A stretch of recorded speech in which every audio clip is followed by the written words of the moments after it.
को नमो नमः। आज हम अपनी अष्टमी कक्षा की वर्कशीट 7 कर रहे हैं।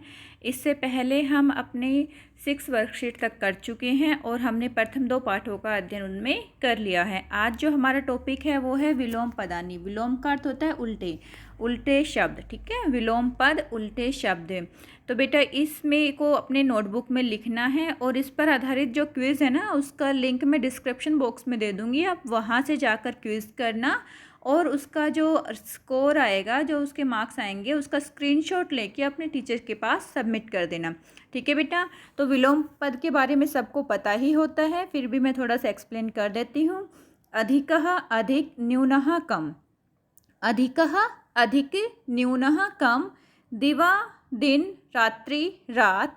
उत्तमः उत्तम, दुर्जन अधमः अधम, ठीक है, नीच व्यक्ति। उत्तमः उत्तम व्यक्ति को बोलते हैं और अधमः नीच व्यक्ति को बोलते हैं। सज्जनः सज्जन व्यक्ति, अच्छा व्यक्ति। दुर्जनः दुर्जन व्यक्ति, बुरा व्यक्ति।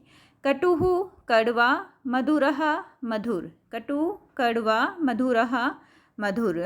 ऐसे ही चतुरः चालाक और मूढ़ः मूर्ख। चतुरः चालाक, मूढ़ः मूर्ख। शुक्लः सफ़ेद, कृष्णः काला। शुक्लः सफ़ेद, कृष्णः कालः। आपने पढ़ा भी होगा ना, शुक्ल जब हमने वर्ण पढ़े थे तो वर्ण में पढ़ा था शुक्ल वर्ण, सफ़ेद रंग, कृष्ण वर्ण, काला रंग।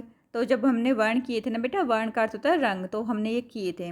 शीतलः शीतल, शीतलः शीतल ठंडा। उष्णः गर्म।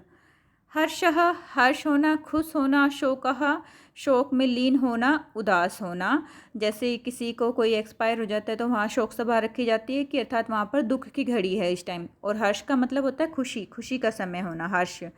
तो हर्ष का अपोजिट क्या हो जाएगा? शोकः। उन्नति ही ऊपर की तरफ चलना, अर्थात किसी की उन्नति होना। और अवनति का अर्थ होता है नीचे की तरफ आना, अर्थात उसकी दुर्गति होना, वो उन्नति नहीं कर रहा है, उसकी दुर्गति हो गई है, अवनति ही हो गई है। विजय है, विजय का अर्थ सबको पता है, विजय। और पराजय, पराजय का अर्थ क्या होता है? किसी से हार जाना। और विजय का अर्थ होता है किसी से जीत लेना, किसी चीज़ को जीत लेना, तो विजय और पराजय।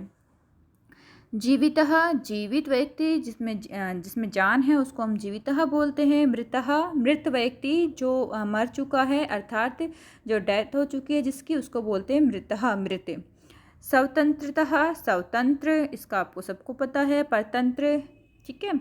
परतंत्र का मतलब दूसरों के अधीन होना। स्वतंत्र का मतलब है खुद ही क्या होना? स्वतंत्र होना, ठीक है। स्वतंत्र, अपना तंत्र जहाँ पर हो जाता है उसको बोलते हैं स्वतंत्र, था सब कुछ अपने ही अधीन है। और परतंत्र का मतलब होता है दूसरों के अधीन होना, ठीक है। अब हम स्वतंत्र हैं और पहले हम क्या थे? परतंत्र थे, अंग्रेजों के। और ये है बेटा, अभी आपने स्वतंत्रता दिवस मनाया ही है 15 अगस्त को। सार्थकः, जिसका कोई अर्थ हो, उचित अर्थ हो, उसको बोलते हैं सार्थक, ठीक है, अच्छे अर्थ के साथ। और निरर्थक क्या होता है? जिसका कोई अर्थ ना हो। जैसे हम बोलते हैं ना चाय वाय, तो चाय तो एक सार्थक शब्द हो गया, लेकिन वाय क्या है? वाय है निरर्थक शब्द, जिसका कोई अर्थ नहीं है। ऐसे ही सार्थक का मतलब है जिसका अर्थ हो, निरर्थक का मतलब जिसका कोई अर्थ ना हो। यशः, यश को प्राप्त होना। अपयशः, अपयश को प्राप्त होना। अनुजः, अनुज का अर्थ होता है छोटा भाई और अग्रजः का अर्थ होता है बड़ा भाई। अनुजः छोटा भाई, अग्रजः बड़ा भाई। कृतज्ञः, किसी का कृतज्ञ को मानना, जिसने आपके ऊपर उपकार कोई किए हैं उसको जब मानते हैं तो उसको कहते हैं कि हम तुम्हारे उपकार के कृतज्ञ हैं, कि तुमने मुझे हम पे उपकार किया है, हम उस चीज़ के क्या है? कृतज्ञ हैं। और कृतघ्न का अर्थ होता है कि किए हुए उपकार को नहीं मानना, ठीक है। अगर जो उपकार को मानता है तो कृतज्ञ बोला जाता है, और जो नहीं मानता है उसको कृतघ्न बोला जाता है। कृतघ्न, घा में बेटा ना है, ये ऐसे जो ये आप ध्यान करना, इसमें यहाँ पे घा जो है ना उसके नीचे ना है, या फिर आप ऐसे भी लिख सकते हो क्री त आधा ना और फिर घ, कृतघ्न, या घा में आधा ना भी लगा सकते हो, आपकी मर्जी है, कैसे भी लिख सकते हो। सरलः सरल और कुटिलः, कुटिल, ठीक है। सरलह सरल सीधा, कुटिलह का मतलब होता है टेढ़ा मेढ़ा रास्ता। रास्ते के लिए भी बोलते हैं, व्यक्ति भी होते हैं कि कुटिल व्यक्ति है तो बहुत टेढ़ा मेढ़ा व्यक्ति है, इसको समझ में नहीं सकते हम। और ये बहुत ही सिंपल है, सरल व्यक्ति है। तो सरलह और कुटिलह। आलस्यम, आलस्य का मतलब सबको पता है, आपको आलस्य करना। और उद्योग का क्या होता है, परिश्रम। तो आलस्य का अपोजिट क्या हो गया, उद्योग, परिश्रम करने वाला व्यक्ति। तो आपको क्या बनना है, परिश्रम करने वाला व्यक्ति बनना है, ठीक है।